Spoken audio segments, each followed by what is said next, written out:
Captain Mike Johnson sat in his command chair, staring at the strange message on his screen. His survey ship had been mapping the Outer Rim territories for 3 months. Most of the time, they found empty space or primitive worlds with simple life forms. Today was different. "Captain, we're receiving a transmission from the third planet in this system," said Lieutenant Carl Brown, his communications officer. "It's unusual." Mike looked at the blue and green planet on his main display. According to their scans, it was called Earth by its inhabitants. The planet seemed ordinary. No visible space defenses, no orbital stations, no signs of advanced technology. "What kind of transmission?" Mike asked. "It's a diplomatic message, sir. They're asking for a meeting." Mike laughed. In his 15 years with the NIGMA Empire, he had never received a diplomatic message from a primitive world. Most species either tried to fight or surrender immediately when they saw NIGMA ships. "Put it on screen," he ordered. The display showed a middle-aged human man in a simple blue suit. He sat behind a wooden desk with a flag in the background. The man looked calm and confident, not afraid like most primitives when they first saw NIGMA technology.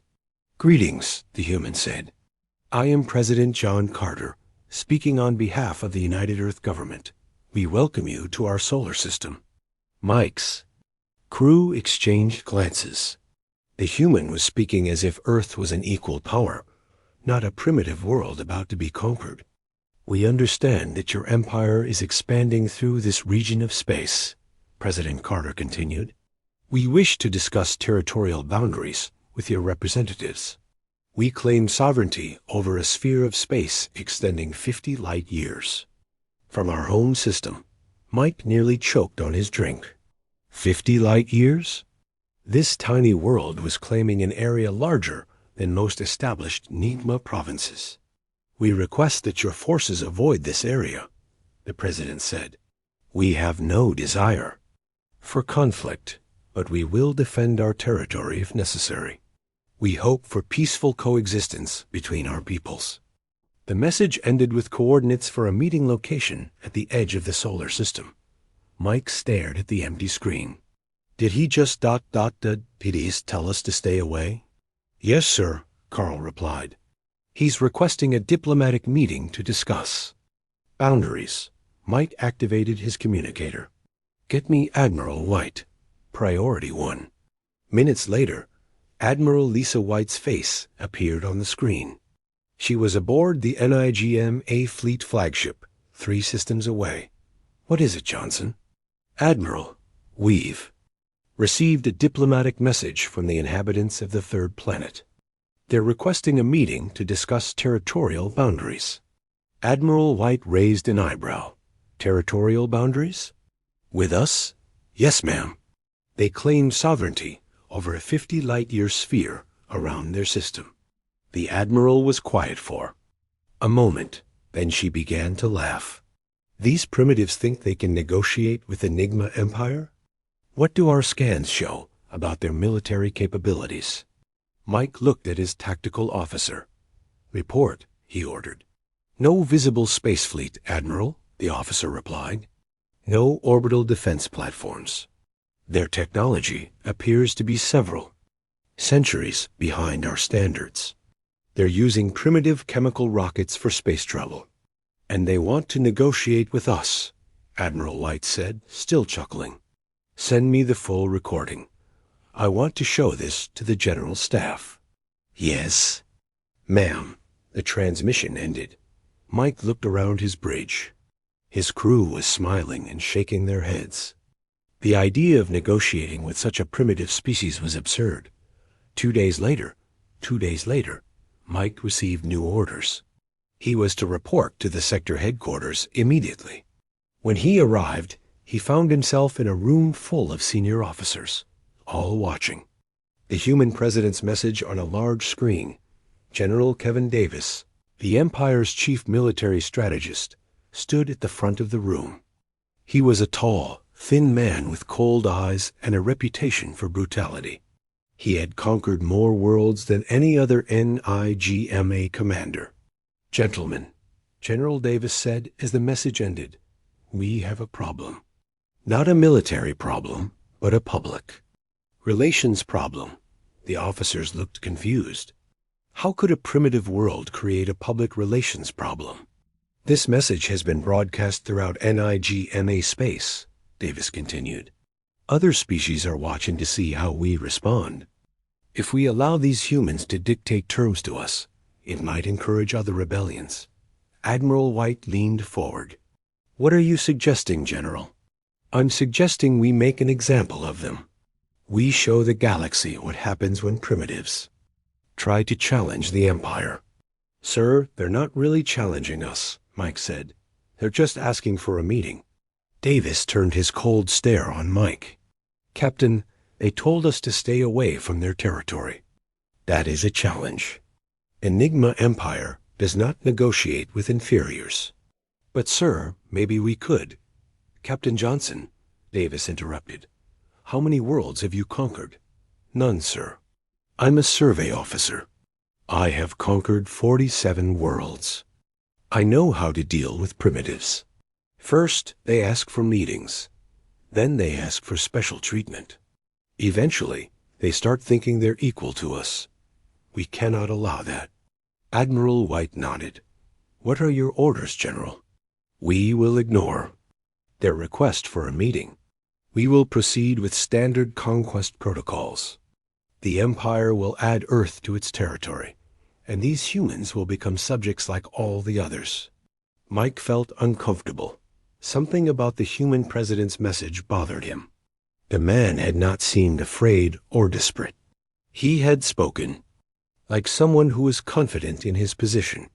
"General, what if they actually have hidden defenses?" Mike asked. "What if they're more advanced than our scans indicate?" Davis laughed harshly.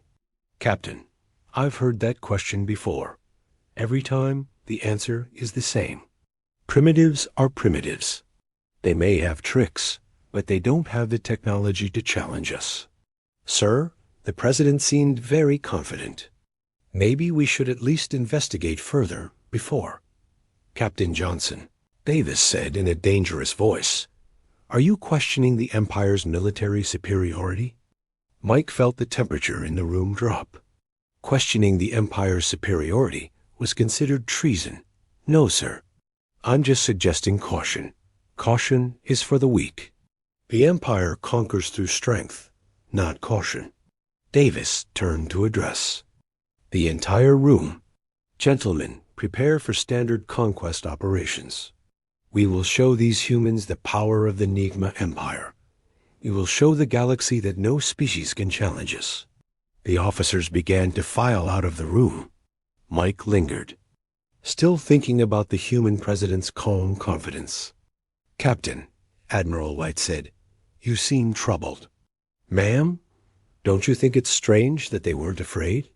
Every other primitive species we've encountered has been terrified when they first saw our ships.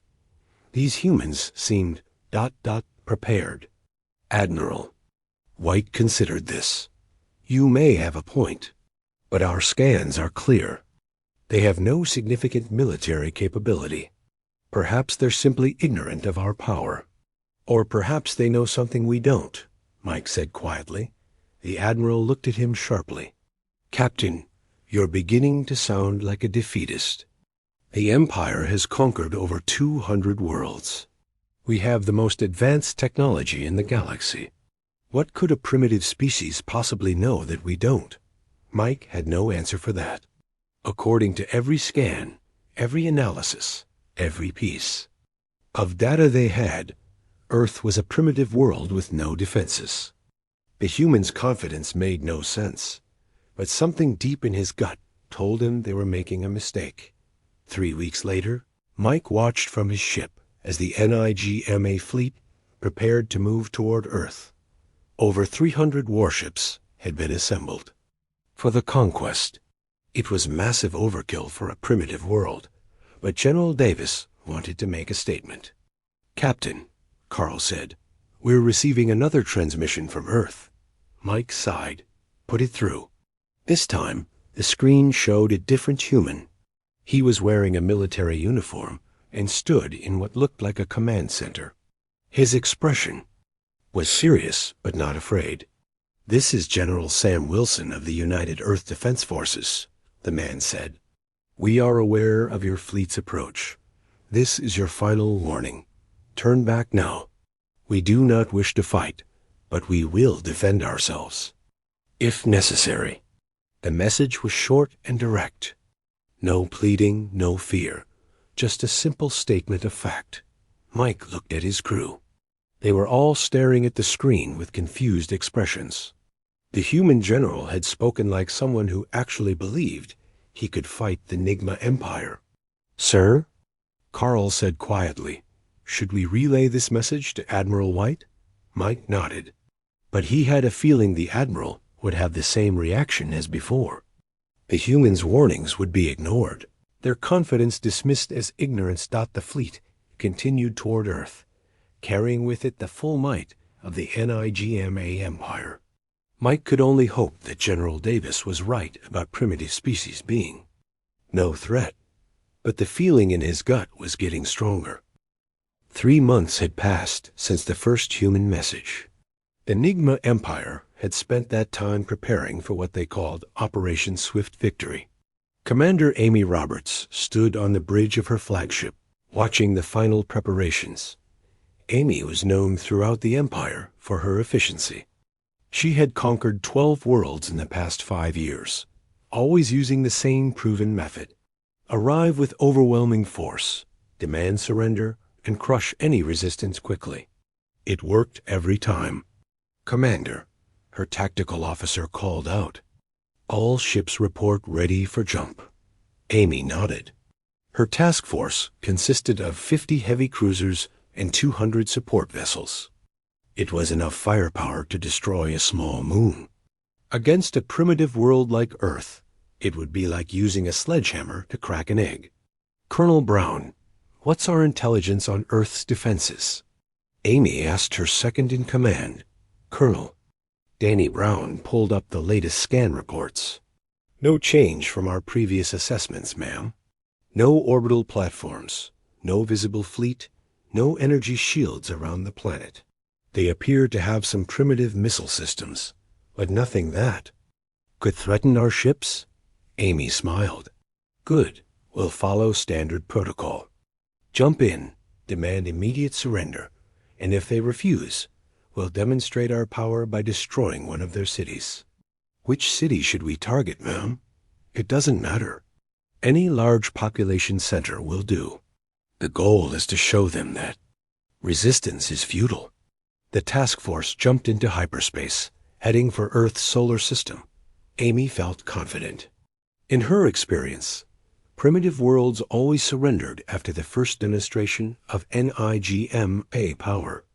The humans would be no different. Dr. Kate Davis sat in her laboratory aboard the flagship, reviewing the energy readings from Earth's solar system. As the fleet's chief scientist, she was responsible for analyzing any unusual phenomena they might encounter. The readings were strange. There were energy signatures throughout the system that didn't match any known technology. Some appeared to be coming from empty space, others from what looked like asteroids or comets. "Probably just natural phenomena," Kate muttered to herself. "Solar flares, magnetic fields, that sort of thing." She had seen similar readings before. On other worlds, primitive planets often had unusual energy patterns caused by their young, unstable technology. It was nothing to worry about. Kate turned her attention to more important matters. She was supposed to analyze Earth's resources after the conquest. The planet appeared to have abundant water, fertile soil, and valuable minerals. It would make a nice addition to the Empire. The fleet dropped out of hyperspace at the edge of Earth's solar system. Amy stood on her bridge, looking at the tactical display. Everything looked exactly as their scans had predicted. A small blue planet with no visible defenses. "Begin approach to the target," Amy ordered. "Standard conquest formation. The NIGMA." Ships moved toward Earth in a threatening formation designed to intimidate. Amy had used this same approach dozens of times. The sight of so many warships usually convinced primitive species to surrender immediately. "Commander," her communications officer called out, "we're receiving a transmission from the planet." "Put it through," Amy said. She expected to hear a message of surrender or at least fear. Instead, she saw a human in military uniform standing in what looked like a command center. "This is General Sam Wilson of the United Earth Defense Forces," the human said. "You are entering protected space. This is your final warning. Turn back. Now." Amy laughed. "Final warning? From them?" She activated her response transmitter. "This is Commander Roberts of the NIGMA Empire. You will surrender immediately and prepare for occupation. Any resistance will be met with total destruction." The human general's expression didn't change. "Commander Roberts, you have been warned. We do not wish to fight, but we will defend ourselves if necessary. Turn back now while you still can." Amy cut the transmission. "While we still can? Did he just threaten us?" Colonel Brown shook his head. "Ma'am, these primitives clearly don't understand what they're facing. Should we proceed with the demonstration?" "Not yet. Let's get closer first. I want them to see the full power of our fleet before we start destroying their cities." The task force continued its approach. Amy watched the tactical display, waiting for some sign of Earth's defenses. Maybe they had hidden weapons that would activate when the fleet got closer. But the scanners showed nothing. "Ma'am," Dr. Davis called from her station, "I'm detecting some unusual energy readings." "What kind of readings?" "I'm not sure. There are energy signatures scattered throughout the system, but they don't match any known technology. They might be natural phenomena." Amy dismissed the report. Dr. Davis was always finding strange energy readings. Most of the time, they turned out to be nothing important. "Commander," the tactical officer said, "we're now within weapons range of the planet." Amy opened a channel to her entire fleet. "All ships, prepare for demonstration bombardment. Target the largest city on the night side of the planet. We'll show these humans what happens when they ignore the Empire." The NIGMA ships powered up their weapons. Amy felt the familiar thrill of conquest. Soon, another world would bow before the Empire's might. "Commander," the sensor operator called out urgently, "I'm reading multiple contacts. Ships are appearing around us." Amy spun to look at the tactical display. Her blood went cold. Dozens of unknown vessels were materializing around her fleet. They were huge, sleek ships that dwarfed her largest cruisers. "Where did they come from?" Amy demanded. "Unknown, ma'am. They just appeared out of nowhere." Amy stared at the display. The unknown ships were arranged in a perfect formation around her fleet. They had appeared silently, without any energy signatures or hyperspace distortions. It was impossible. "Are they armed?" she asked. "I can't tell, ma'am. I can't get clear readings on their weapon systems." Amy felt the first stirrings of real fear. In all her years of conquest, she had never encountered anything like this. The ships were clearly far more advanced than anything in the NIGMA fleet. "Open a channel to the lead ship," she ordered. A new face appeared on her screen. This human was older, with gray hair and calm, intelligent eyes. He wore a simple uniform without excessive decorations. "Commander Roberts," the human said, "I am Captain Jim Miller of the Earth Defense Ship Defender. You were warned. You chose to ignore that warning.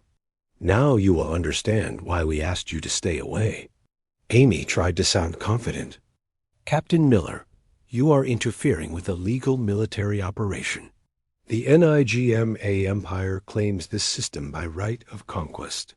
Commander, there will be no conquest today. Your fleet will power down its weapons and leave this system immediately." Amy felt her anger rising. You're threatening Enigma Task Force? Do you have any idea what you're dealing with? Yes, Commander. I know exactly what I'm dealing with. The question is, do you? Amy cut the transmission and turned to her tactical officer. All ships, open fire. Destroy those ships. Enigma fleet unleashed its full firepower. Thousands of energy beams and missiles streaked toward the human ships. Amy watched the display, expecting to see the unknown vessels destroyed. Instead, something impossible happened. The weapons simply stopped working. Energy beams flickered out, missiles lost power, and drifted harmlessly through space. Not a single shot reached its target. What happened? Amy screamed. I don't know, ma'am. All weapons have shut down. We're getting system failures across the fleet. Amy watched in horror as her ships began to lose power. One by one, engines shut down, shields collapsed, and life support switched to emergency power. The mighty NIGMA fleet was being systematically disabled. How are they doing this? Colonel Brown asked in a whisper. Amy had no answer. The human ships hadn't fired a single shot, yet they were somehow shutting down every system, and the NIGMA fleet. Captain Miller's voice came through the speakers. Commander Roberts, your weapons have been disabled. Your ships are no longer a threat. We are going to escort you to the edge of the system. You can't do this, Amy shouted. The Empire will not tolerate this insult. Commander, we warned you. We gave you every opportunity to turn back. You chose to ignore our warnings and threaten our world. These are the consequences of that choice. Amy felt her flagship being gently pushed by some invisible force. Around her, the entire fleet was being moved toward the edge of the system. The human ships escorted them like shepherds guiding sheep. Ma'am, Dr. Davis called out, I'm detecting the energy signatures again. They're coming from the human ships, but I can't identify the technology they're using. Amy slumped in her command chair. Her supposedly primitive enemy was using technology that was completely beyond NIGMA understanding. They had disabled her entire fleet without firing a shot. Get me Admiral White, she ordered quietly. The Admiral's face appeared on the screen. Report, Commander. Admiral, we've been defeated. The humans have technology we can't match. They've disabled our entire fleet. Admiral White's expression went from confident to shocked. That's impossible. You have 250 ships. Ma'am, they appeared out of nowhere. They shut down all our weapons and engines without firing a shot. We're being escorted out of the system. Admiral White was quiet for a long moment. Commander, did you get any useful intelligence on their capabilities? Amy looked at Dr. Davis, who shook her head. No, ma'am. We have no idea how they're doing this. Return to. The NIGMA Empire's council chamber had never been so tense. Emperor Zakthu sat on his massive throne, his 4 eyes glowing with rage. Around him, the Empire's top military leaders tried to explain how an entire task force had been defeated by a primitive world. You're telling me, the Emperor said slowly, that 250 of our warships were defeated by a species that doesn't even have a visible space fleet? Admiral Lisa White stood before the throne, her uniform perfect, but her confidence shattered. Yes, Your Majesty. They used technology we don't understand. They disabled our weapons without firing a shot. Impossible. General Kevin Davis slammed his fist on the table. Our intelligence clearly shows they're primitives. They use chemical rockets, for crying out loud. Commander Amy Roberts, still shaken from her defeat, stepped forward. General, with respect, our intelligence was wrong. These humans have capabilities far beyond what our scans detected. Or maybe, Davis said coldly, you simply failed in your mission. Amy's face flushed with anger. Sir, I've conquered 12 worlds for this empire. I know defeat when I see it. And I know superior technology when I'm facing it. The Emperor raised his hand for silence. Tell me about these human ships. How big were they? How many? Approximately 50 vessels, Your Majesty. Each one was larger than our heaviest cruisers. They appeared without warning and vanished just as quickly. Dr. Kate Davis, who had been quiet until now, spoke up. Your Majesty, the energy signatures I detected were unlike anything in our database. They seem to operate on principles we don't understand. Are you suggesting, the Emperor said dangerously, that these primitives have technology superior to ours? Kate hesitated. Speaking such words was close to treason. I'm suggesting, Your Majesty, that we may have underestimated them. The Emperor was quiet for a long moment. Around the chamber, officers waited nervously for his decision.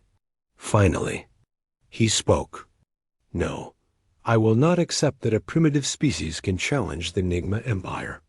We have ruled the galaxy for 500 years. We have the most advanced technology, the strongest military, the greatest empire in history. Your Majesty, Amy said carefully, perhaps we should consider negotiating with them. They seemed willing to talk. Negotiate?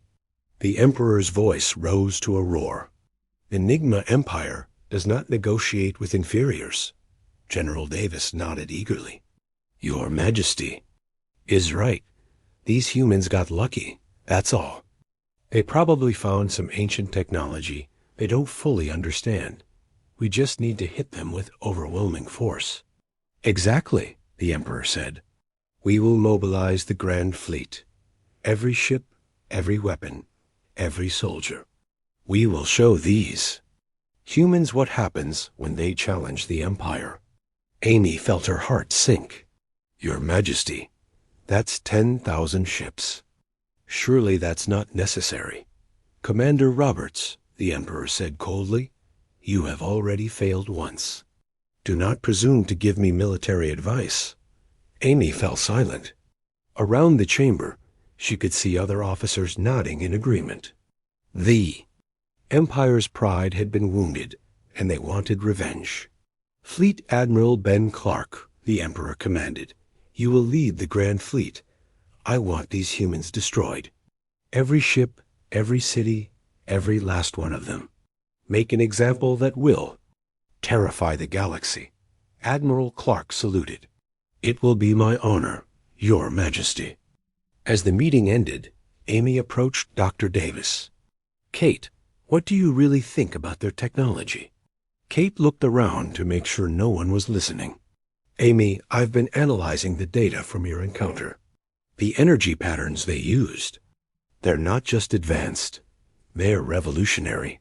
It's like they found a completely different way to manipulate space and time. Could they really defeat the Grand Fleet? Kate was quiet for a moment. I don't know, but I'm scared to find out.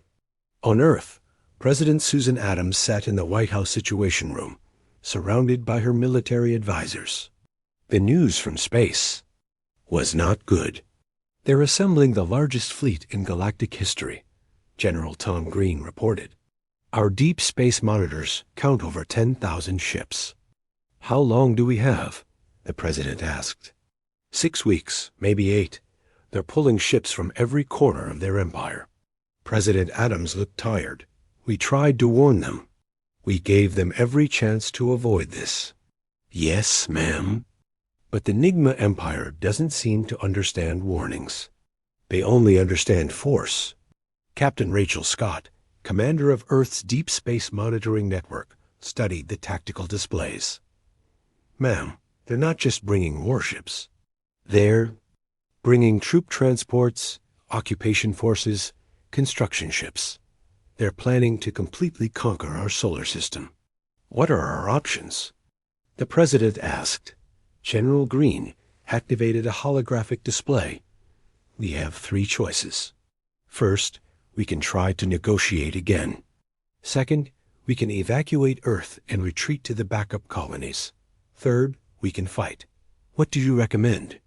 Ma'am, we've been preparing for this moment for 300 years. Our ancestors knew this day would come. We are ready. The president nodded slowly. Then we fight. But General, I want to give them one more chance. One final warning. Ma'am, they've ignored every warning we've given them. Then this one will be different. This time, we'll show them exactly what they're dealing with. Admiral Paul Martinez, commander of Earth's Defense Fleet, received his orders with a heavy heart. He had hoped it would never come to this. The humans had spent centuries trying to avoid galactic conflicts. Now they had no choice. Sir, his aide said, the fleet is ready. All ships report prepared for combat. Paul looked out at the stars. Somewhere out there, 10,000 enemy ships were heading toward Earth. The largest military force in galactic history was coming to destroy his world. Send the message, he ordered. The transmission was broadcast on all frequencies throughout. NIGMA space. It showed President Adams sitting in the Oval Office, her expression grave but determined. This is President Susan Adams of the United Earth Government, she said. We are aware of the fleet approaching our system. This is our final warning to the NIGMA Empire. We have tried to avoid this conflict. We asked for peaceful coexistence. We warned you to stay away from our territory. You have ignored every attempt at diplomacy. The fleet you are sending will not return. We do not wish to destroy it, but we will defend ourselves. Your soldiers will die for nothing, but the pride of an empire that refuses to listen to reason. Turn back now. This is your last chance to avoid a disaster of your own making. The message ended. Throughout NIGMA space, military commanders watched in disbelief. The primitives were threatening them again, even in the face of overwhelming force. Fleet Admiral Clark laughed when he saw the message. They still think they can intimidate us. When we reach their system, I'll show them what real power looks like. The Grand Fleet continued its approach. 10,000 ships, the pride of the NIGMA Empire, moving toward what they thought would be an easy victory. On Earth, the final preparations were being made. Admiral Martinez stood on the bridge of his flagship, watching as the defense fleet took its positions. The ships were sleek and white, built with technology that the galaxy had never seen. Admiral, his tactical officer reported, all ships are in position. We're ready. Martinez nodded. Remember, our goal is to stop them, not to massacre them. We'll give them every chance to surrender. Sir, what if they don't surrender? Martinez thought about the arrogance he had seen in the NIGMA messages, about their refusal to negotiate or even consider that they might be wrong. Then we'll show them why Earth's warnings were not empty threats. The Grand Fleet dropped out of hyperspace at the edge of the solar system. Admiral Clark stood on his command bridge, looking at the tactical displays. The small blue planet looked defenseless, just as their intelligence had predicted. Begin the attack, he ordered. I want that planet reduced to rubble within the hour. The fleet moved forward in perfect formation. Clark felt proud. This was the most powerful military force ever assembled. Nothing could stand against it. Sir, his sensor operator called out, I'm detecting energy signatures throughout the system. What kind of signatures? Unknown, sir. They appear to be... Wait, sir, ships are appearing around us. Clark spun to look at the tactical display. His confidence evaporated instantly. Human ships were materializing throughout his fleet. Not dozens, but hundreds. They were everywhere, surrounding every NIGMA vessel. How many? He whispered. I count over 2,000 ships, sir. They're bigger than anything we've ever seen. Clark stared at the display. The human ships were massive, dwarfing even the Empire's largest dreadnoughts. They hung in space like silent guardians, waiting. Open a channel to the lead ship, he ordered. A human face appeared on his screen. It was Admiral Martinez, looking calm and sad. "Admiral Clark," Martinez said. "I am Admiral Paul Martinez of the Earth Defense Fleet. You were warned, multiple times. You chose to ignore those warnings. Admiral Martinez, you are interfering with a legal military operation. Surrender now, and we may show mercy." Martinez shook his head. "Admiral, you brought 10,000 ships to destroy a world that only wanted to be left alone. You ignored our warnings, dismissed our requests for peace, and came here to commit genocide. We came here to enforce the Empire's will. You came here to die," Martinez said quietly. "Your Emperor's pride has doomed your fleet. But I'm going to give you one last chance. Order your ships to withdraw. Leave T." The news of the Grand Fleet's defeat spread through NIGMA space like wildfire. 10,000 ships, the pride of the Empire, had been sent home in disgrace. Emperor Zak Thul sat alone in his throne room, staring at the reports with disbelief. Fleet. Admiral Ben Clark stood before the throne, his once proud uniform now wrinkled and stained. The defeat had aged him 10 years in a single day. "Explain to me," the Emperor said slowly, "how 10,000 ships were defeated without a single human casualty." "Your Majesty, their technology is beyond anything we've ever seen. They disabled our weapons, our engines, our shields, all without firing a single shot. It was like they were playing with us." The Emperor's 4 eyes glowed with fury. "Playing with us? The mighty NIGMA Empire? Sir, they could have destroyed the entire fleet in minutes. Instead, they chose to disable us and let us live. They showed us mercy." "Mercy?" The Emperor stood up from his throne.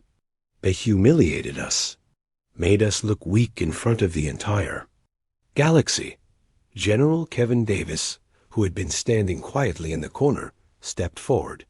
"Your Majesty, perhaps it's time to consider that we may have underestimated these humans." "Never." The Emperor roared. "I will not accept that any species is superior to the NIGMA Empire." Admiral Clark looked exhausted. "Your Majesty, I've served this empire for 30 years. I've won every battle I've ever fought. But these humans, they're different. They have technology that makes ours look primitive.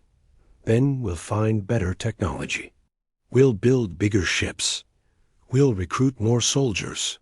Dr. Kate Davis, who had been analyzing the data from both defeats, finally spoke up. "Your Majesty, I don't think more ships or bigger weapons will help. The humans aren't just ahead of us in firepower. They've discovered completely new principles of physics." "What do you mean?" "They can manipulate space and time in ways we don't understand. They can appear anywhere, disable any weapon, neutralize any defense. They're not just more advanced. They're operating on a different level entirely." The Emperor walked to the great window overlooking his capital city. Millions of NIGMA citizens lived their lives below, unaware that their empire had been humbled by a species they had never heard of. "What are you suggesting?" he asked quietly. "I'm suggesting, Your Majesty, that we negotiate. We find out what these humans want and try to reach some kind of agreement." The Emperor turned around, his eyes blazing. "The NIGMA Empire does not negotiate with anyone. We conquer or we are conquered. There is no middle ground." "But Your Majesty," Admiral Clark sighed, "they've already proven they can defeat us. What if next time they decide not to show mercy? Then we'll make sure there is no next time." The Emperor activated his communication system. "Get me the Science Council. Get me the Military Research Division. Get me every scientist and engineer in the Empire." General Davis looked confused.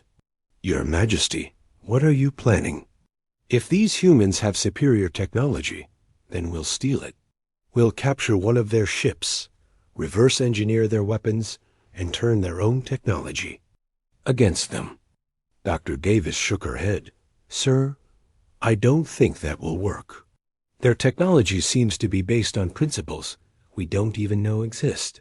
It would be like trying to explain quantum physics to a caveman. Then we'll learn.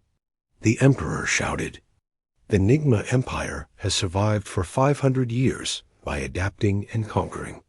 We will not be defeated by a handful of primitives with lucky technology.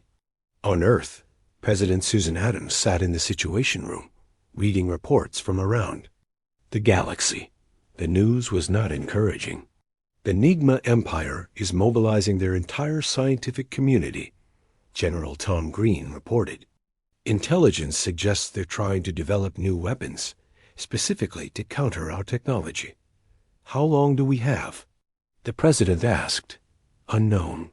But they're pulling scientists from every research facility in their empire.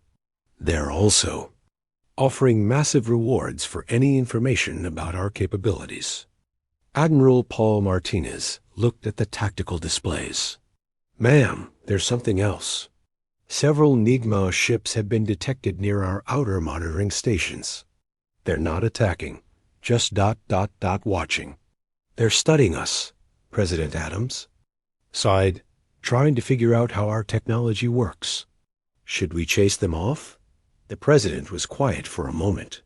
No, let them watch. They won't learn anything useful, and it might keep them busy while we prepare. Prepare for what, Mom? For the fact that they're not going to give up. The NIGMA Empire has ruled the galaxy for centuries. They're not going to accept defeat. From us, Captain Rachel Scott, monitoring deep space communications, spoke up. Ma'am, we're intercepting NIGMA military communications. They're planning something called Operation Final Solution. What kind of operation? Unknown, but it's classified at the highest levels. Only the Emperor and his inner circle know the details. President Adams felt a chill. General Green, what's the status of our evacuation plans? All civilian populations are ready to relocate to the backup colonies if necessary. But ma'am, are we really considering abandoning Earth? I'm considering all options. If the NIGMA Empire is planning something desperate, we need to be ready. Back in NIGMA space, Emperor Zachthal was meeting with his top scientists in a secret facility. Dr. Mark Thompson, the Empire's leading weapons researcher, stood before a massive holographic display. Your Majesty, Dr. Thompson said, we've analyzed every piece of data from our encounters with the humans. Their technology appears to work by manipulating what they call quantum fields. Can we replicate it? Not with our current understanding of physics. It would require a complete revolution in our scientific knowledge. The Emperor's face darkened. How long would that take? Decades, Your Majesty. Maybe centuries. We don't have decades. I want results now. Dr. Sarah Kim, the Empire's chief physicist, stepped forward. Your Majesty, there might be another way. If we can't match their technology, maybe we can find their weakness. What kind of weakness? Every technology has limitations. If we can figure out what those limitations are, we might be able to exploit them. Explain. For example, their ships seem to require enormous amounts of energy. If we could find a way to disrupt their power source, we might be able to disable them. The Emperor looked interested. How would we do that? We're developing a new type of weapon, something that creates massive electromagnetic pulses. If we're right about their power requirements, it might overload their systems. How many ships would we need to deploy this weapon? Dr. Kim hesitated. All of them, Your Majesty. Every ship in the Empire. And even then, success is not guaranteed. The Emperor was quiet for a long moment. You're talking about risking the entire Imperial Navy on an untested weapon. Yes, Your Majesty. But if we're right, we might be able to level the playing field. And if we're wrong, then the Empire ends. The Emperor walked to the window, looking out at the stars. Somewhere out there, the humans were waiting. They had shown mercy twice, but mercy had limits. How long to prepare this weapon? 6 months, Your Majesty. Maybe less if we put every resource behind it. Do it. Every scientist, every engineer, every facility.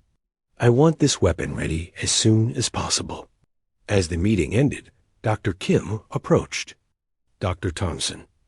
Mark, do you really think this will work? Thompson shook his head. Honestly? No. The humans are so far ahead of us that I don't think any weapon we build will make a difference. Then why are we doing this? Because the Emperor refuses to accept reality. He'd rather destroy the Empire than admit that someone is better than us. What should we do? Our jobs? Build the weapon, hope for the best, and pray that the humans continue to show mercy. 6 months later, the new weapon was ready. The entire NIGMA fleet had been equipped with quantum disruptor arrays, designed to overload human power systems. Emperor Zakthul stood on the command deck of his personal flagship, preparing to lead the final assault on Earth. Your Majesty, Admiral Clark said quietly, are you sure about this? If we fail, there won't be a fleet left to defend the Empire. Admiral, the Empire's honor is worth more than its ships. We will either defeat these humans or die trying. Sir, they've shown us mercy twice. Maybe they'll negotiate. They showed us mercy because they thought we were beaten. Today, we'll show them that the NIGMA Empire never stays beaten. The fleet jumped toward Earth, carrying with it the Empire's last hope and the Emperor's desperate pride.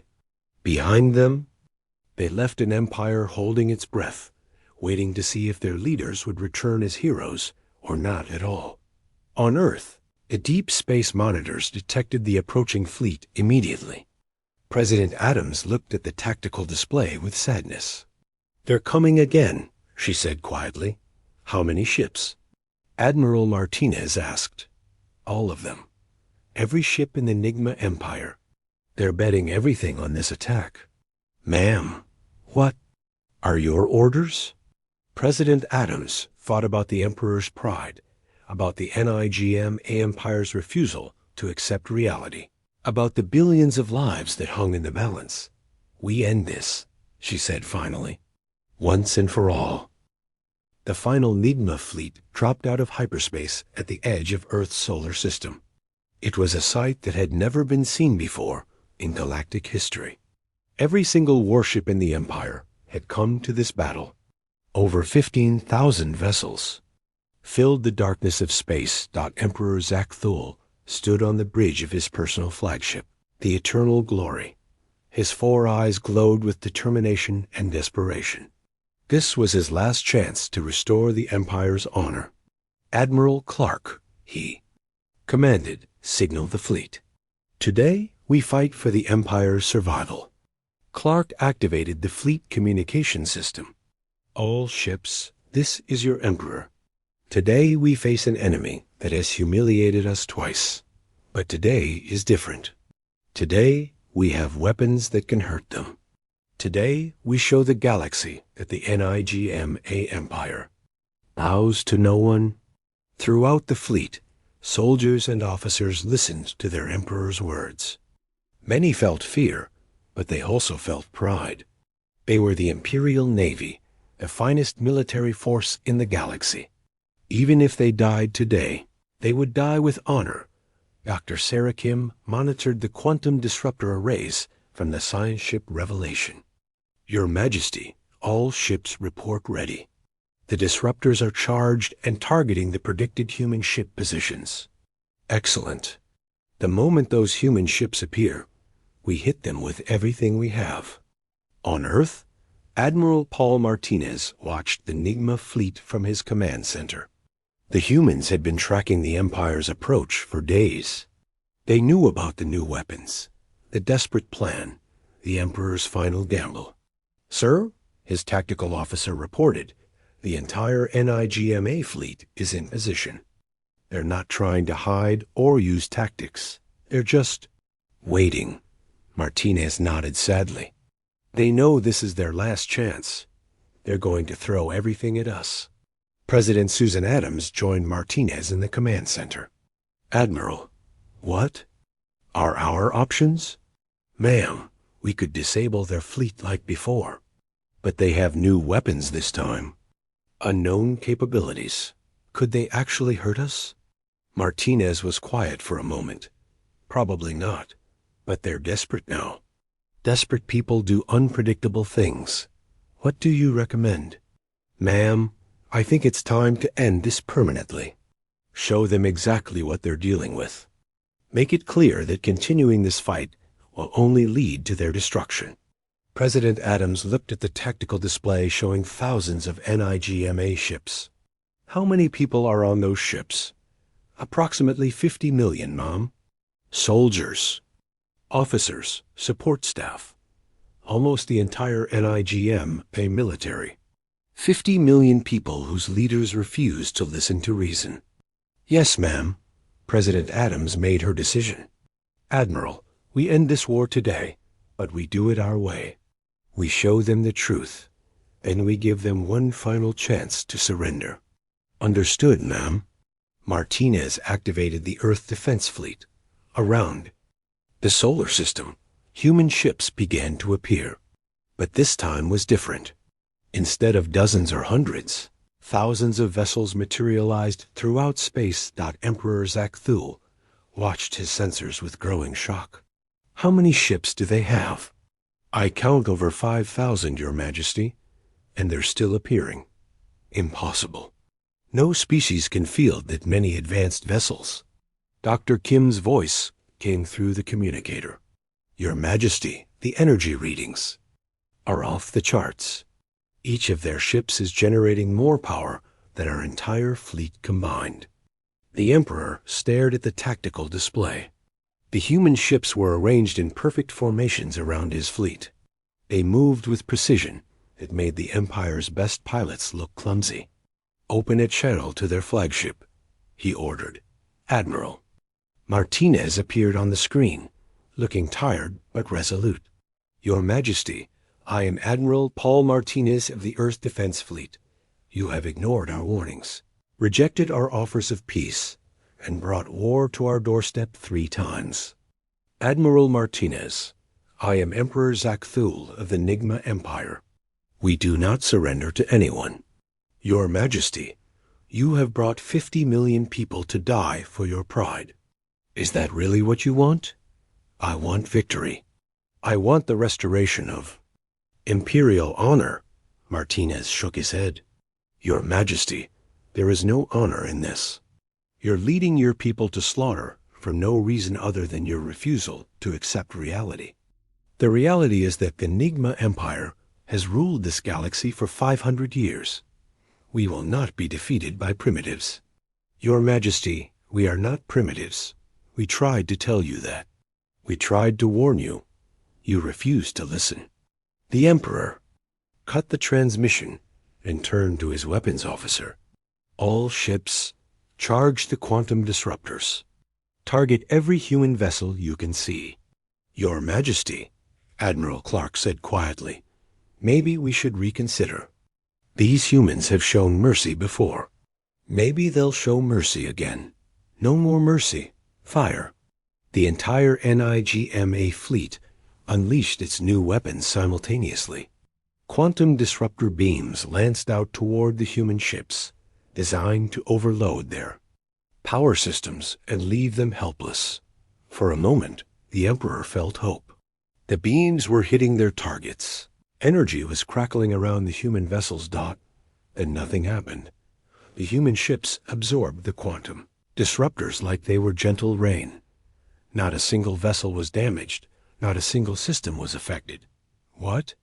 The Emperor whispered. How is that possible? Dr. Kim's terrified voice came through the communicator. Your Majesty, they're not just absorbing our weapons. They're converting the energy and feeding it back into their own systems. We just made them stronger. The Emperor felt his last hope die. The Empire's most advanced weapons had not only failed, they had actually helped the enemy.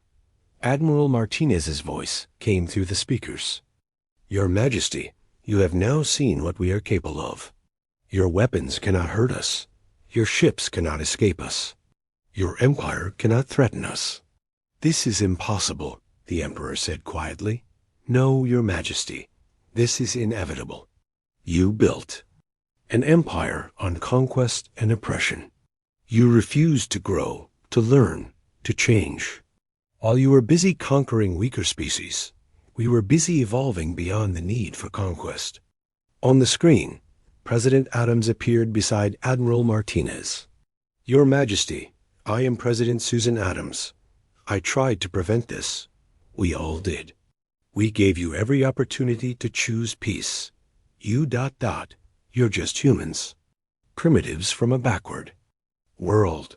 Your Majesty, we stopped being primitives 300 years ago. While your empire was fighting and conquering, we were learning and growing. We discovered technologies you can't imagine, developed capabilities beyond your understanding. But you looked primitive. Our scans showed no advanced technology, because we chose to appear primitive. We hoped that if you thought we were harmless, you would leave us alone. We were wrong. The emperor felt the weight of those words. The humans had been hiding their true capabilities all along. They could have revealed themselves at any time, could have challenged the empire whenever they wanted. Instead, they had tried to avoid conflict entirely. What do you want? He asked. Finally. What we have always wanted, President Adams replied. Peace, but your empire has made that impossible. I could order the fleet to withdraw. We could negotiate terms. Your Majesty, you have ignored our warnings 3 times. You have brought war to our doorstep repeatedly. You have refused every offer of peace. Why should we trust you now? The emperor had no answer. Everything the humans said was true. He had ignored their warnings, dismissed their offers, and chosen war over diplomacy. Because, he said quietly, the alternative is the destruction of my empire. President Adams was quiet for a moment. Your Majesty, your empire was already destroyed. It was destroyed the moment you chose conquest over cooperation, oppression over freedom, pride over wisdom. What are you saying? I'm saying that the NIGMA Empire, as it existed, is finished. But the NIGMA people don't have to be. Admiral Martinez took over the conversation. Your Majesty, we are about to broadcast a message throughout your empire. Every world, every system, every species you have conquered will hear it. What message? The truth. That your fleet has been defeated. That your empire can no longer protect or control them. That they are free to choose their own destiny. The emperor felt his legs go weak. You're destroying everything we built. No, your Majesty, we're freeing everyone you enslaved. The broadcast began immediately. Throughout NIGMA space, the same message played on every communication system. Admiral Martinez spoke directly to billions of beings across the galaxy. People of the galaxy, this is Admiral Paul Martinez of the Earth Defense Fleet. The NIGMA Empire's military has been defeated. Their ships are disabled. Their weapons are useless. Their ability to enforce their rule is ended. You are now free. Free to govern yourselves. Free to choose your own destiny. Free to live without fear of imperial oppression. Any world that wishes to join the Galactic Federation of Free Worlds is welcome. Any species that chooses independence will be protected. The age of empire is over. The age of freedom has begun. Emperor Zak Thul watched his empire collapse in real time. Across the galaxy, worlds that had been enslaved for centuries began, declaring independence. Species that had been oppressed for generations started celebrating in the streets. You've destroyed everything? He said quietly. No, Your Majesty, President Adams replied. We've liberated everything. There's a difference. What happens to me? To my people? That depends on what you choose to do next. You can continue to cling to the past, or you can help build a better future. I don't understand. Your Majesty, the NIGMA people are not evil. Your empire was evil.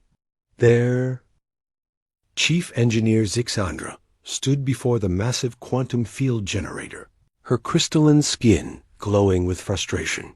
For 800 years, she had dedicated her life to understanding these ancient machines. For 800 years, they had continued to fail at the worst possible moments.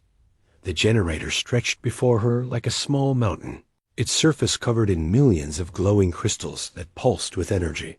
Each crystal was perfectly cut, each connection flawless. The engineering was beautiful, created by the legendary precursors who had vanished from the galaxy thousands of years ago. "Status report," she commanded her assistant. Engineer Colvex checked his instruments. "The field is stable for now, but the resonance patterns are showing stress fractures. We have maybe 40 cycles before complete failure." Zixandra's 4 arms moved across the control panels, running diagnostics that she had performed countless times before. The results were always the same. The generators worked perfectly for decades, then suddenly began to fail for no reason anyone could understand. "Have you tried the new harmonic adjustment protocols?" she asked. "Yes, Chief Engineer." "No change." In the failure pattern, Zixandra sighed, a sound like wind through crystal caves. This was the story of her entire career. Small improvements, temporary fixes, but never a real solution to the precursor paradox. On the other side of the galaxy, Master Builder Thokmar of the Silicon Brotherhood worked in his laboratory. His massive stone body hunched over calculations that filled entire walls with equations. He had been working on the same problem for 1,200 years. "Computer, run simulation 847,392, he commanded. The holographic display showed a perfect model of the quantum field generator.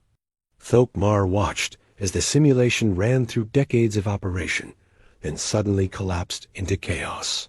The same pattern every time. Perfect operation, then sudden failure. "Analysis complete," the computer announced.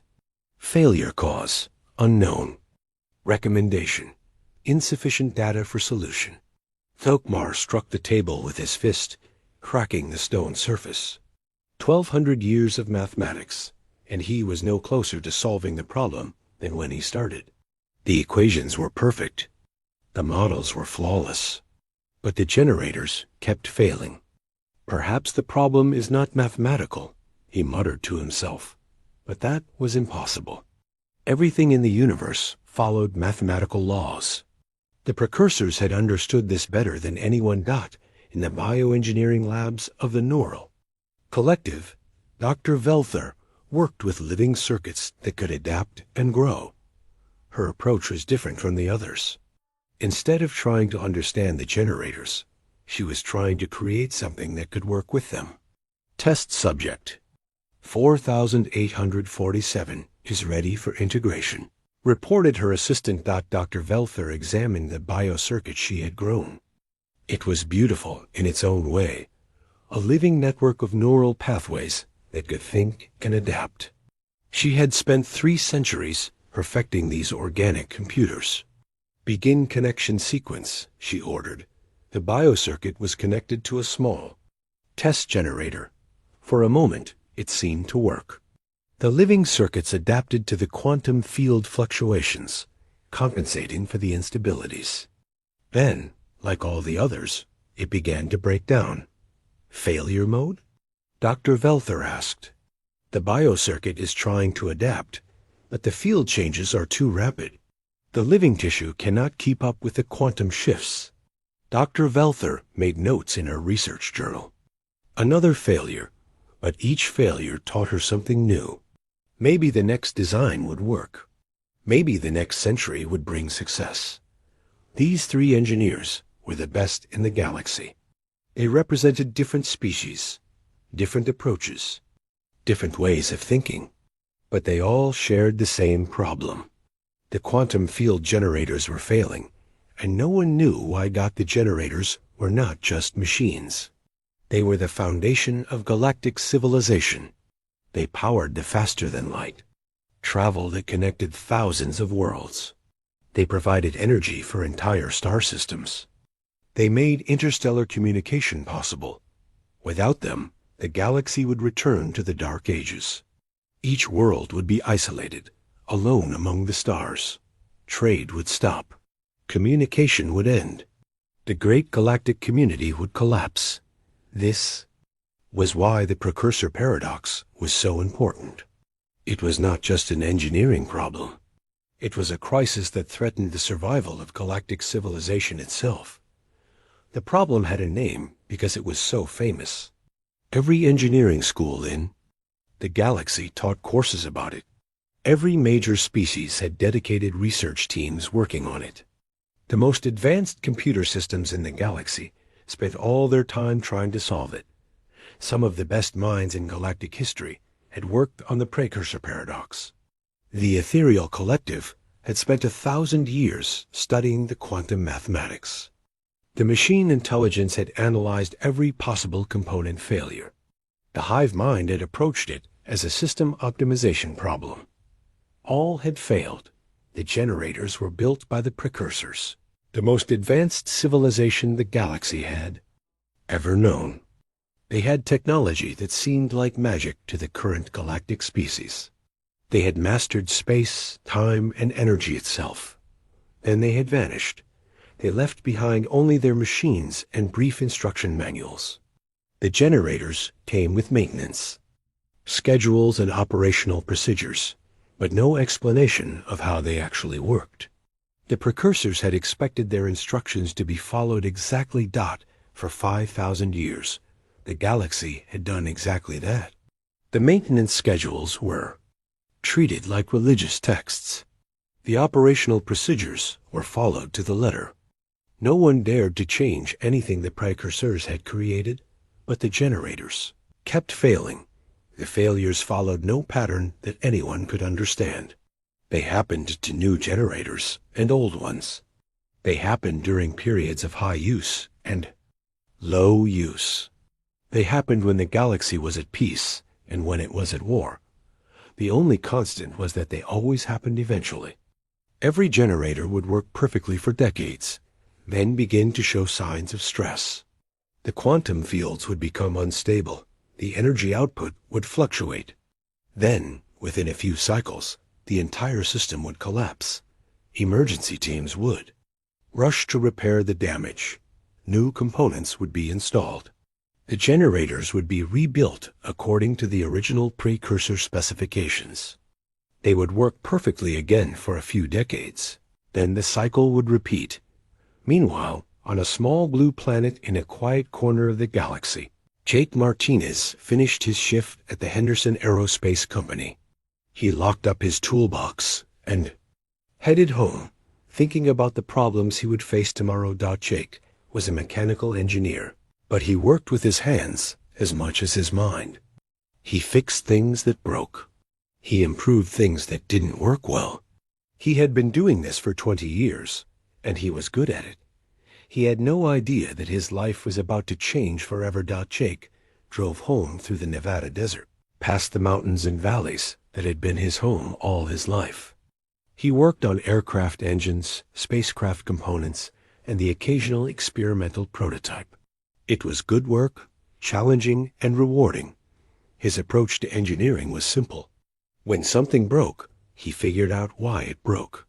When something didn't work well, he figured out how to make it work better. He didn't worry about complicated theories or advanced mathematics. He focused on what actually happened in the real world. This approach had served him well. He had fixed problems that had stumped other engineers. He had improved systems that everyone else said were already perfect. He had a reputation for solving the impossible, but Jake had never worked on anything like a quantum field generator. He had never heard of the precursor paradox. He had no idea that the greatest engineering challenge in galactic history was about to land on his doorstep. In her laboratory, Chief Engineer Zixandra received a message that would change everything. The long-range sensors had detected something new in the galaxy. A species that had just achieved interstellar travel. A species that might have a fresh perspective on old problems. "Prepare a contact probe," she ordered. "It's time to see if these humans can help us where we have failed." The probe launched toward Earth, carrying an invitation to join the galactic community. But more than that, it carried a desperate hope that maybe, just maybe, these new people might see something that the galaxy's best engineers had missed. The precursor paradox had stumped the greatest minds in galactic history. But sometimes, the greatest problems needed the simplest solutions. And sometimes, the simplest solutions came from the most unexpected places. Captain Lisa Rodriguez was having her morning coffee when the alarm sounded throughout the UES Discovery. She set down her cup and rushed to the bridge, where her crew was already at their stations. "Report," she ordered. "Captain, we've got an unknown object approaching from the outer system," said Lieutenant Commander Tony Williams. "It's not matching any known spacecraft design." Lisa looked at the main screen. The object was sleek and beautiful, covered in the same crystalline patterns that decorated Chief Engineer Zix Andra's skin. It moved with purpose, clearly under intelligent control. "Any hostile intentions?" "No, ma'am. It's broadcasting on multiple frequencies. Dr. Parker is working on translation now." Dr. Helen Parker was the Discovery's linguistics expert. She had spent years studying human languages, but this was her first chance to work with something truly alien. Her excitement was obvious as she worked at her station. "Captain, I'm getting something. It's mathematical at first, and transitioning to basic concepts. They're trying to establish communication." "What are they saying?" They single quotes read. "Inviting you is to meet them. They say they represent something called the Galactic Engineering Consortium. They want to offer us membership in their community." Lisa felt her heart race. First contact with an alien civilization. This was the moment humanity had dreamed about for centuries. "They're sending more detailed information now," Dr. Parker continued. "Technical specifications, star charts, and, Captain, they're asking for our help with something." "Help with what?" "An engineering problem. They say it's been unsolved for 5,000 years. 3 days later, Jake Martinez stood in the briefing room at Peterson Air Force Base, wondering how his quiet life had suddenly become so complicated. General Patricia Hayes sat across from him, along with Dr. Amy Thompson from MIT and Commander Rick Johnson from the Navy's Engineering Corps. "Mr. Martinez," General Hayes began, "you've been selected to represent Earth's engineering capabilities to the Galactic Engineering Consortium." "Why me?" Jake asked. "I'm just a mechanic who works on airplane engines." "That's exactly why," said Dr. Thompson. "Your file shows that you have a unique approach to problem solving. You've solved problems that stumped engineers with advanced degrees. You think outside the box," added Commander Johnson. "That's what we need for this mission." Jake looked around the room. What exactly is this mission? General Hayes activated a holographic display. The aliens have a problem. They have these massive machines called quantum field generators that power their entire civilization. The generators work perfectly for decades, then suddenly fail for no apparent reason. How long has this been happening? 5,000 years. Every major species in the galaxy has tried to solve it. The best engineers, the most advanced computers, the greatest scientific minds, all have failed. Jake studied the holographic image of the generator. It was beautiful, but incredibly complex. "And they think I can solve it?" "They think fresh eyes might see something that they've missed," Dr. Thompson said. "Sometimes the solution to a complex problem is simpler than anyone expects." "What makes you think I won't fail like everyone else?" Commander Johnson smiled. "Because you're not like everyone else. You're a human engineer. You fix things that break. You don't get caught up in theory and mathematics. You focus on what actually works. 2 weeks later, Jake found himself aboard the alien transport ship Nexus Carrier, traveling toward the engineering capital of the galaxy. The ship itself was a marvel of technology, but Jake was more interested in talking to the maintenance crew. "How often do you service the engines?" he asked Technician Vorthik. "Every 100 cycles, according to the manual," the insectoid alien replied. "The procedures have not changed in 1,000 years. Do you ever have problems between service intervals?" "Small things, adjustments, minor repairs. Nothing that gets reported to the engineers." Jake nodded, making notes. Dr. Thompson was studying the ship's quantum physics systems with the alien scientists. Commander Johnson was learning about their military technology. But Jake was talking to the people who actually kept things running. When they arrived at Nexus Prime, Jake was overwhelmed by the sight. The station was enormous, a city-sized structure filled with the greatest engineering minds in the galaxy. Thousands of species were represented, each bringing their own approach to problem-solving. Chief Engineer Zixandra met them at the docking bay. Her crystalline skin reflected the station's lights, creating rainbow patterns as she moved. "Welcome to Nexus Prime," she said. "I am honored to meet the engineers of Earth." "Thank you for inviting us," Jake replied. "We're here to help if we can." Zixandra led them through the station to the central engineering complex. Along the way, they passed laboratories where alien scientists worked on projects that seemed impossible. Jake saw beings made of pure energy collaborating with living crystals. Mechanical minds worked alongside organic computers. "This is where we study the precursor paradox," Zixandra explained as they entered a vast chamber. Jake stopped and stared. In the center of the room was a perfect scale model of a quantum field generator. It was the size of a building, covered in millions of glowing crystals. The engineering was beautiful, but Jake's experienced eye immediately began looking for potential problems. "How big are the real ones?" he asked. "The largest are the size of your moon," replied Master Builder Thilkmer, approaching with heavy stone footsteps.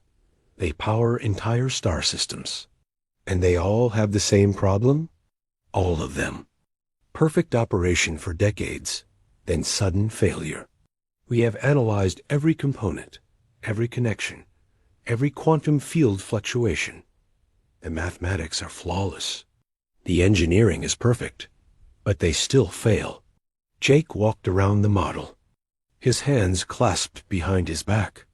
To the aliens, he looked like just another primitive engineer, overwhelmed by superior technology. They had no idea that Jake was already forming theories about what might be going wrong. "When was the last time you changed the design?" he asked. "Changed the design?" Zixandra sounded shocked. "These generators were created by the precursors. Their design is perfect. We would never presume to alter their work. But you've been maintaining them for 5,000 years. Haven't you learned anything new about how they work?" "We follow the maintenance procedures exactly as the precursors specified. Every component is replaced according to their schedule. Every procedure is performed according to their instructions." Jake nodded, but his mind was already working. In his experience, machines that failed on a regular schedule usually had a problem with their maintenance, not their design. Dr. Velther of the Neural Collective joined the group. Her biocircuits glowed softly as she spoke. "I have been working on organic solutions to the problem. Living circuits that can adapt to the field fluctuations. Any success?" Dr. Thompson asked. "Limited. The biocircuits can compensate for small variations, but they cannot handle the major instabilities that occur before failure." Jake listened to the conversation, but his attention was focused on the model. Something about the maintenance schedule bothered him. In his experience, machines didn't fail randomly. They failed for reasons, and those reasons were usually simple. "Can I see the maintenance logs?" he asked. The maintenance logs? Master Builder Thokmar seemed confused. Those are just routine records. They contain no useful information about the failures. I'd like to see them anyway. But surely you want to study the quantum field equations first? The mathematical models? The component specifications? I'll get to those later. Right now, I want to understand how these machines are actually maintained. The aliens exchanged glances. This was not the approach they had expected from the human engineers. Dr. Thompson was already deep in conversation with their quantum physicists. Commander Johnson was examining their advanced materials and defensive systems, but Jake was asking about maintenance logs. Very well, Sixandra said. I will have the logs prepared for your review. As they continued the tour, Jake noticed something interesting. The aliens were incredibly intelligent, and their technology was far more advanced than anything on Earth, but they seemed to think that more complexity was always better. Every solution they proposed involved adding more components, more calculations, more sophisticated systems. The idea that the problem might have a simple solution seemed to never occur to them. Jake, Dr. Thompson said during a break, what do you think so far? I think they're making this too complicated, Jake replied. They're so focused on the high-tech stuff that they're ignoring the basics. What basics? Maintenance schedules, operational procedures, the simple mechanical stuff that keeps machines running. They treat all of that as unimportant, but in my experience, that's where most problems come from. Commander Johnson joined them. I'm seeing the same thing. Their engineering is impressive, but they seem to overthink everything. Maybe that's why they haven't solved the problem, Jake said. They're looking for a complex solution to what might be a simple problem. That evening, Jake sat in his quarters, reviewing the maintenance logs. The data went back thousands of years, covering hundreds of generators across the galaxy. Most engineers would have been overwhelmed by the sheer volume of information got, but Jake wasn't most engineers. He had spent years troubleshooting mechanical systems, and he knew how to spot patterns that others. Jake spent his second day at Nexus Prime doing something that shocked the alien engineers. Instead of studying the advanced quantum equations or examining the exotic materials, he walked through the maintenance bays talking to the workers who actually serviced the generators. The aliens watched him with confusion. Here was a representative of a new species, given access to the most advanced technology in the galaxy, and he was wasting time with maintenance technicians. Why is the human talking to janitors? Master Builder Thokmar asked Chief Engineer. Sixandra, I don't understand it either, she replied. Perhaps their species has a different approach to learning. Jake didn't care what the senior engineers thought. He had learned long ago that the people who actually worked on machines knew more about their problems than the people who designed them. He found Technician Kivinal in the main maintenance bay, working on a small generator component. How long have you been doing this job? Jake asked. Kivinal looked up from her work. Her insectoid features showed surprise. No senior engineer had ever asked her opinion about anything. 300 years, she replied. I have maintained 17 different generators during that time. Have you noticed any patterns in the failures? Patterns? Kivinal clicked her mandibles thoughtfully. Well, the generators always work perfectly after major maintenance. It's about 40 to 60 cycles later that they start having problems. Jake made a note.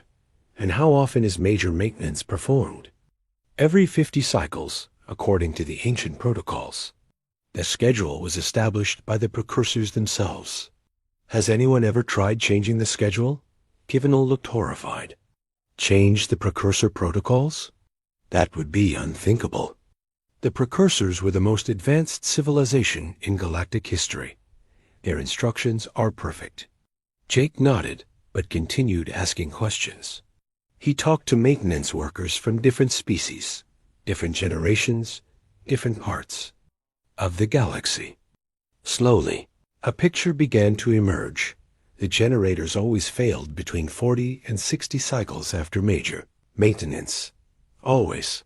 But the senior engineers had never noticed this pattern because they were looking for correlations with stellar activity, quantum fluctuations, and gravitational fields. They had ignored the maintenance schedule because it was too simple, too obvious. Surely the great precursors couldn't have made such a basic mistake. Meanwhile, Dr. Thompson worked with the alien scientists in the quantum physics laboratory. The mathematics were incredibly complex, involving calculations that pushed even the most advanced computers to their limits. The field equations are beautiful, she told Dr. Velther, but they're so complex that I can barely follow them. That is the genius of the precursors, Dr. Velther replied. They understood the universe at a level we can barely comprehend. But if the math is so perfect, why do the generators fail? That is the paradox. The equations predict perfect stability, but reality disagrees. Dr. Thompson studied the holographic displays showing quantum field fluctuations. The patterns were chaotic, seemingly random. But her physics background told her that truly random systems were rare in nature. There was usually an underlying cause. Commander Johnson spent his time learning about alien military technology and defensive systems. He was impressed by their capabilities, but noticed something interesting about their approach to engineering. They always assumed that more complexity equals better performance, he told Jake during lunch. Every solution they propose involves adding more components, more calculations, more sophisticated systems. That's what I've been thinking, Jake replied. They're so focused on making things complicated that they might be missing simple solutions. What have you found in the maintenance logs? A pattern. The generators don't fail randomly. They fail on a schedule that matches their maintenance cycles. Commander Johnson raised an eyebrow. You think the maintenance is causing the failures? I think it's possible. In my experience, machines that fail on a regular schedule usually have a problem with their service procedures, not their design. That afternoon, Jake requested a meeting with the senior engineers. Chief Engineer Zixandra, Master Builder Thokmar, and Dr. Velther gathered in the main conference room, expecting to discuss quantum field theory or advanced materials science. Instead, Jake started talking about maintenance schedules. I've been reviewing the failure data, he said. Every generator failure occurs between 40 and 60 cycles after major maintenance. Every single one. That's impossible, Thokmar said. We've analyzed the failure patterns for centuries. They're random. They're not random. You just weren't looking at the right timeline. Jake activated the holographic display and showed them the data he had compiled. Thousands of generators, spanning 5,000 years, all following the same pattern. The generators fail because something happens during the maintenance cycle. He explained, something that creates stress in the system, stress that builds up over time until the generator fails. But the maintenance procedures are perfect, Zixandra protested. They were created by the precursors themselves. The precursors weren't perfect, Jake said quietly. They were just people like us. Smart people, but still capable of making mistakes. The room fell silent. The idea that the legendary precursors could be wrong about anything was beyond the aliens' ability to accept. What kind of mistake? Dr. Velther asked. A timing error. The maintenance schedule calls for complete. Systems shut down and restart every 50 cycles. But I think the generators need more time to stabilize after each restart. More time. The generators are complex systems. When you shut them down and restart them, there are probably dozens of subsystems that need to synchronize. If you rush the process, you create microscopic stress that accumulates over time. Master Builder Thokmar pulled up the maintenance procedures. The precursors specified 6 hours for system stabilization after restart. And I'm guessing that worked fine when the generators were new, Jake said. But as they age, they need more time to stabilize. The precursors didn't anticipate how the generators would change over thousands of years. You're suggesting we extend the stabilization period? I'm suggesting we test it. Pick a generator that's about to fail and try extending the stabilization time from 6 hours to 18 hours. The alien stared at him. 5,000 years of research, and the solution might be to wait 12 extra hours during maintenance? That's impossibly simple, Zixandra said. The best solutions usually are, Jake replied. Sometimes the most obvious answer is the right answer. Dr. Thompson joined the meeting, having finished her work in the quantum physics lab. What did I miss? Jake thinks he's solved the precursor paradox, Commander Johnson said. Really? How? Better maintenance procedures. Dr. Thompson blinked. That's it? That's it, Jake confirmed.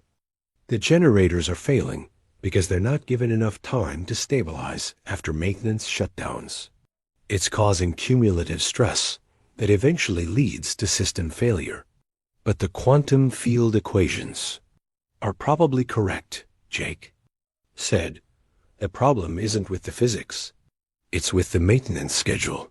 Dr. Velther looked at her biocircuit experiments. I've been trying to create living systems that can adapt to field fluctuations. But if the fluctuations are caused by maintenance stress, then fixing the maintenance schedule should eliminate the fluctuations. Jake finished. The room was quiet as the implications sank in. The greatest engineering challenge in galactic history might have the simplest possible solution. We need to test this theory, Zixandra said finally. I agree, Jake said, but we need to test it on a generator. That's already showing signs of failure. That way we can see if the modified procedure actually works. Generator Station 7 is scheduled for decommissioning next cycle, Thokmar said. It's been failing regularly for the past few years. Perfect. Let's see if we can save it. As the meeting ended, Jake noticed the aliens looking at him with a mixture of respect and confusion. They had spent thousands of years trying to solve the precursor paradox with advanced mathematics and sophisticated technology. A human had potentially solved it by talking to maintenance workers and questioning a basic assumption. Jake, Dr. Thompson said as they walked back to their quarters, if you're right about this, you're going to be famous throughout the galaxy. I just want to see if it works, Jake replied.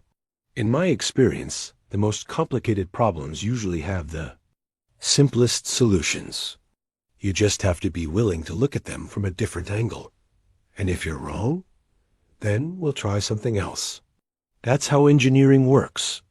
You form a theory, test it, and if it doesn't work, you try a different theory. The aliens don't seem to think that way. No, they don't. They seem to think that the first theory has to be perfect, so they spend all their time making it more and more complicated. Sometimes you have to step back and ask if you're solving the right problem. That night, Jake sat in his quarters, reviewing the generator specifications one more time. The machines were incredibly sophisticated, far beyond anything humans had built, but at their core, they were still machines. They followed the same basic principles as any other machine, and machines failed for reasons. Usually simple reasons. Tomorrow, they would test his theory. If he was right, the greatest engineering challenge in galactic history would be S. Generator Station 7 hung in space like a dying star. The massive structure was covered in warning lights that blinked red across its crystalline surface. Chief Engineer Zixandra stood in the station's control room, watching the readings that told a story of inevitable failure. Field stability at 67% and dropping, reported the station commander. We have perhaps 15 cycles before complete collapse. Perfect timing, Jake said, studying the control panels. This gives us a chance to test the theory before the generator fails completely. The aliens had gathered to watch the test. Word had spread throughout Nexus Prime that the human engineer claimed to have solved the precursor paradox. Many had come to witness what they expected to be another failure. Master Builder Thokmar checked his instruments. The mathematics still predict failure within the normal time frame. Your theory contradicts 5,000 years of data. The data supports my theory, Jake replied. You just weren't looking at it the right way. Dr. Velther monitored her biocircuits, which were connected to the generator's quantum field sensors. The living systems are showing severe stress. They're trying to compensate for the field fluctuations, but they're failing. Because they're trying to fix the wrong problem, Jake said. The fluctuations aren't random. They're caused by cumulative stress from improper maintenance procedures. Jake walked to the main control station. The generator had been shut down for routine maintenance just 43 cycles ago. According to the records, it had been restarted after the standard 6-hour stabilization period. Right on schedule, it had begun showing signs of failure. Dr. Thompson, what do the quantum field readings show? He asked. Amy Thompson studied the complex displays. The field patterns are chaotic, but there's an underlying structure. It's like the system is trying to find stability, but can't quite achieve it. That's exactly what I expected, Jake said. The generator is fighting against the stress created by premature restart. It's been doing this for 43 cycles, and now it's exhausted. So what do we do? Asked Commander Johnson. We shut it down and restart it properly this time. The alien engineers looked at each other with concern. Shutting down a failing generator was dangerous. If the restart failed, the entire station would be without power. The risk is too great, said Station Commander Polthik. If we lose the generator completely, we lose the station. You're going to lose it anyway, Jake pointed out. The generator is going to fail within 15 cycles. We have nothing to lose by trying. Chief Engineer Zix Andra made the decision. Begin shutdown procedures. We will test the human's theory. The shutdown took 3 hours. Jake watched as the massive generator slowly powered down, its millions of crystals dimming one by one. The process was beautiful and terrifying at the same time. Shutdown complete, reported the station commander. All systems are offline. Now we wait, Jake said. 18 hours instead of 6? 18 hours? Master Builder Thokmar was incredulous. The precursor protocols specify 6 hours. We have followed this procedure for 5,000 years. And for 5,000 years, the generators have been failing, Jake replied. Maybe it's time to try something different. The waiting was the hardest part. The alien engineers paced the control room, checking and rechecking their instruments. They had never deviated from precursor protocols before. The idea of changing something so fundamental made them nervous. Jake used the time to study the generator's internal structure. The quantum field projectors were arranged in a complex pattern that took advantage of 17-dimensional mathematics. The engineering was brilliant, but Jake noticed something interesting. The field projectors are arranged in nested hierarchies, he told Dr. Thompson. Each level has to synchronize with the levels above and below it. That makes sense from a quantum mechanics perspective, she replied. But it also means the system is incredibly complex to restart. Exactly. The precursors probably calculated the minimum time needed for synchronization when the generators were new. But as the components age, they need more time to find their proper resonance. Like an orchestra tuning their instruments, Commander Johnson said. The older musicians need more time to get their pitch right. That's a perfect analogy, Jake agreed. Dr. Velther's biocircuits were monitoring the shutdown process. The living systems are detecting something interesting. The stress patterns are fading as the generator remains offline. The system is relaxing, Jake explained. All the accumulated stress from improper restarts is being released. 12 hours into the waiting period, something unexpected happened. The generator's crystals began to glow very faintly, even though the power was still off. "What's happening?" asked Station Commander Paul "THEK." Jake checked the readings.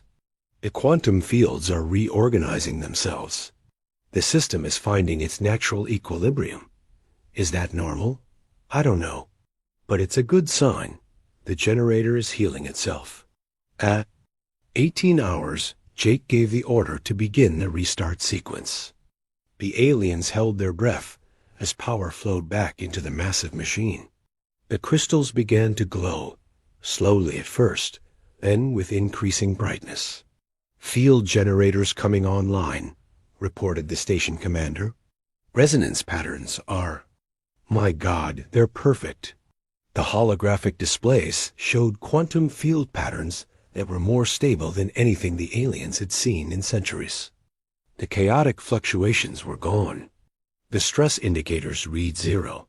The generator was running perfectly. "Field stability at 100%, the station commander announced, his voice filled with amazement. "Energy output is actually higher than normal specifications." Chief Engineer Zixandra stared at the displays in disbelief. "This is impossible. The generator was failing just yesterday." "It wasn't failing," Jake explained. "It was stressed. All we did was give it time to recover." Master Builder Thokmar ran his own diagnostics. The mathematical models predicted continued degradation. "How can the reality be so different from the theory?" "Because your models were based on flawed assumptions," Dr. Thompson said. "You assumed." The precursor maintenance schedule was perfect. When you build that assumption into your calculations, you can't see the real problem. Dr. Valther's biocircuits were showing readings she had never seen before. The living systems are detecting perfect harmony in the quantum fields. There's no stress, no instability, no chaos. It's beautiful. Jake walked around the control room, checking different monitoring stations. Every reading confirmed the same thing. The generator was working better than it had in decades. "How long will it last?" asked Station Commander Paul Thick. "If I'm right, it should work perfectly for the next 50 cycles. Maybe longer, since we've eliminated all the accumulated stress. And then we shut it down for maintenance again. But this time, we wait 18 hours instead of 6. The implications were staggering. Every generator in the galaxy could be fixed with a simple change to the maintenance schedule. The precursor paradox, which had stumped the greatest minds in galactic history, had been solved by waiting 12 extra hours. "We need to inform the Galactic Engineering Consortium immediately," Zixandra said. "This changes everything." "Wait," Jake cautioned. "We need more data first. One successful test doesn't prove the theory. We should monitor this generator for several cycles to make sure the fix is permanent." "But other generators are failing." "Across the galaxy," Thokmar protested. "If we have the solution, shouldn't we implement it immediately?" "Not yet. In engineering, you never implement a solution galaxy-wide based on a single test. We need to be sure." Commander Johnson nodded in agreement. "Jake's right. We need to test this on multiple generators under different conditions. What works for one system might not work for all of them. But the principle should be the same," Dr. Thompson added. "If the problem is really cumulative stress from improper maintenance timing, then all generators should respond to the same fix." Over the next week, they monitored Generator Station 7 continuously. The results were consistent and dramatic. The generator ran perfectly, with no signs of the fluctuations that had plagued it before. The quantum fields remained stable. The energy output was steady and strong. "I can't believe we missed this for 5,000 years, Zixandra said during one of their daily review meetings. "You didn't miss it," Jake replied. "You just weren't looking at the right data. You were so focused on the complex quantum physics that you ignored the simple mechanical realities. But why didn't any of our engineers see the pattern? Because you taught them to revere the precursors instead of questioning them. You treated the maintenance procedures like religious doctrine instead of engineering specifications. The precursors were the most advanced civilization in galactic history, Thokmar said defensively. Yes, they were. But they were still engineers. And engineers make mistakes. Good engineers learn from those mistakes and improve the designs. Dr. Velther had been running her own tests with the biocircuits. The living systems are performing better than ever. With the quantum field stable, they can focus on optimization instead of emergency compensation. That's another benefit we hadn't considered, Dr. Thompson observed. Stable generators will improve the performance of all the systems that depend on them. On the 10th day of monitoring, Station Commander Paul Thick made an announcement. 6 months after the first successful test, Jake Martinez stood before the full assembly of the Galactic Engineering Consortium. Representatives from hundreds of worlds filled the vast amphitheater at Nexus Prime, the greatest engineering minds. And the galaxy had gathered to hear the final report on the precursor paradox. The solution has been tested on 47 generators across 17 different star systems, Jake announced. The results are consistent. Extending the stabilization period from 6 hours to 18 hours eliminates the failure pattern. Completely, the amphitheater buzzed with conversation. Chief Engineer Zixandra activated the holographic display showing the test results. Graph after graph showed the same story. Generators that had been failing regularly now ran perfectly.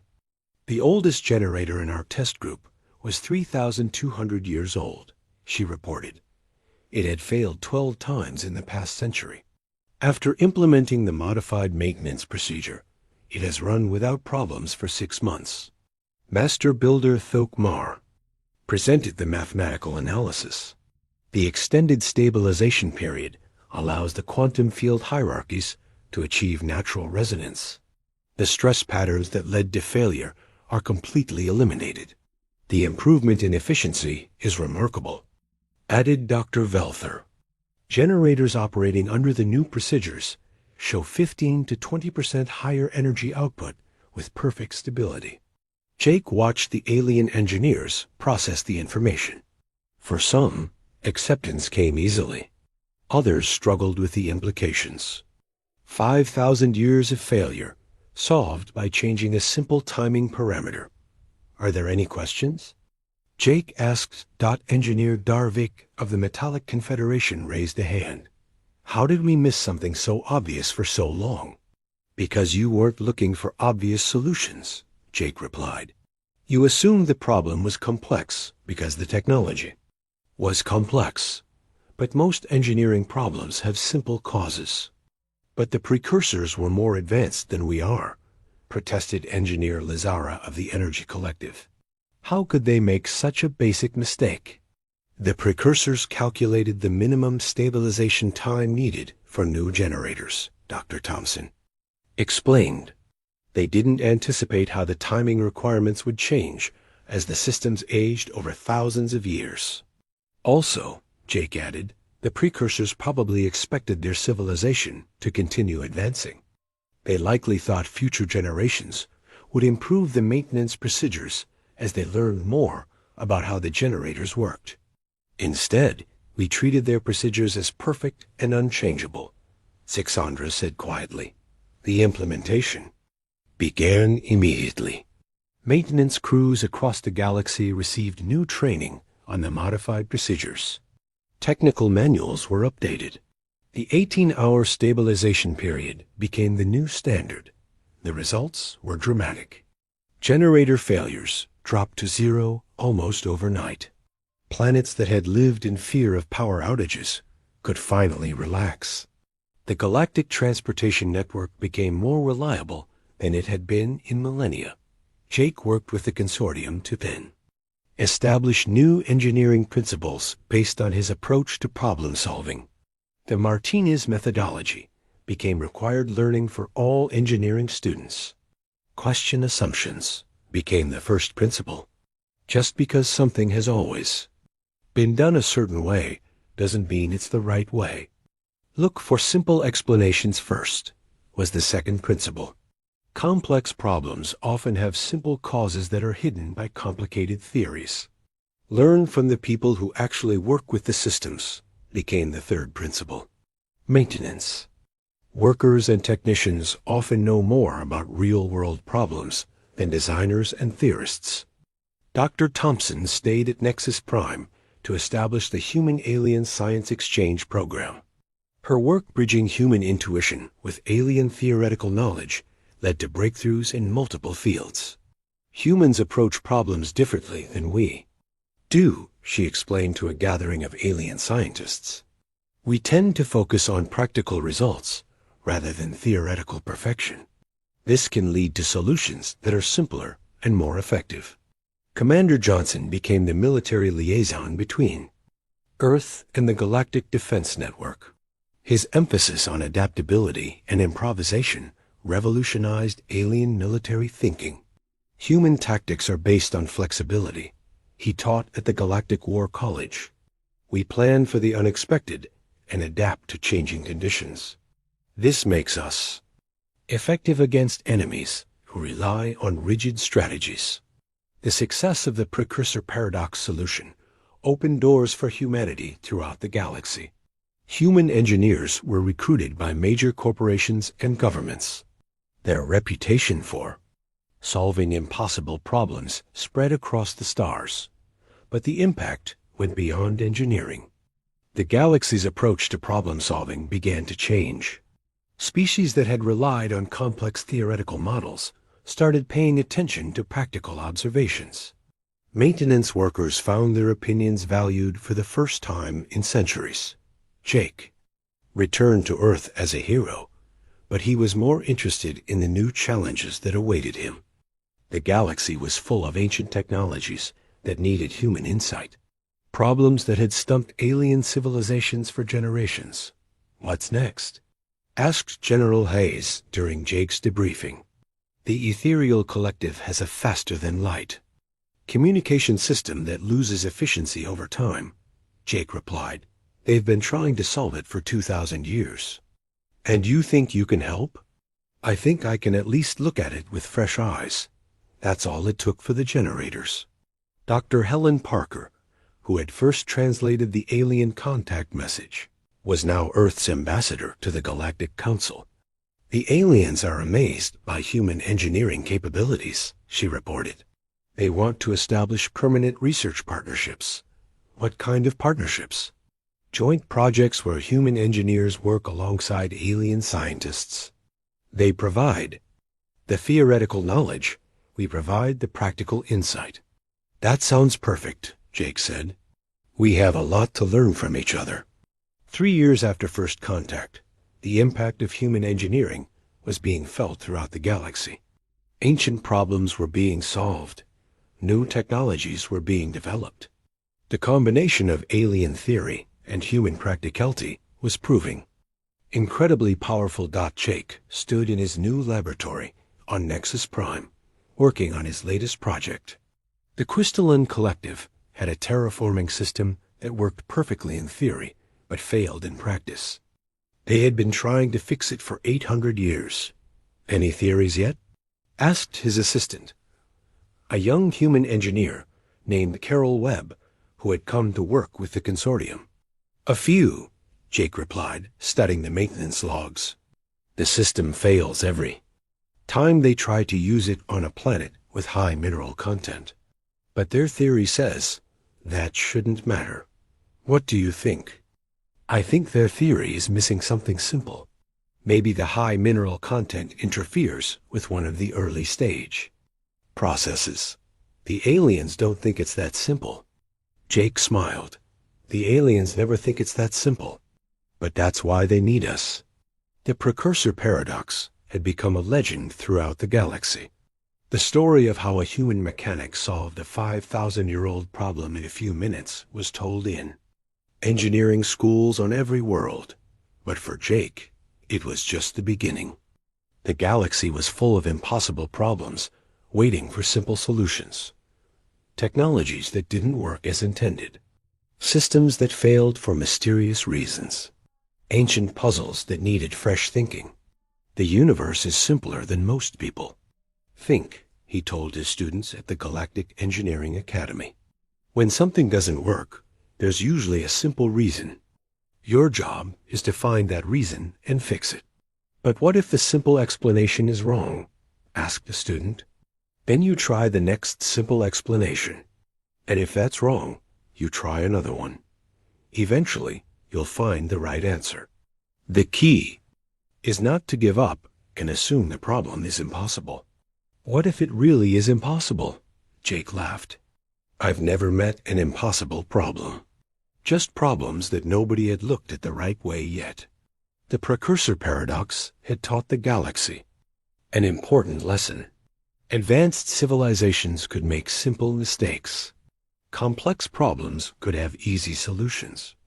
And sometimes, the most valuable perspective came from outsiders who weren't afraid to question everything.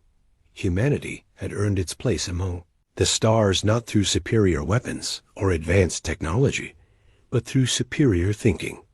They had shown the galaxy that intelligence wasn't about knowing the most complicated theories. It was about asking the right questions and being willing to accept simple answers. The generators hummed peacefully throughout the galaxy, their quantum field stable and strong. The 18-hour maintenance cycle had become standard procedure, written into law and taught to every technician that 5,000 years of failure had ended with 12 extra hours of patience. And Jake Martinez, the mechanic from Nevada who had changed galactic civilization, continued working on the next impossible problem, confident that somewhere in the complexity was a simple solution waiting to be found. The galaxy had learned to value human thinking.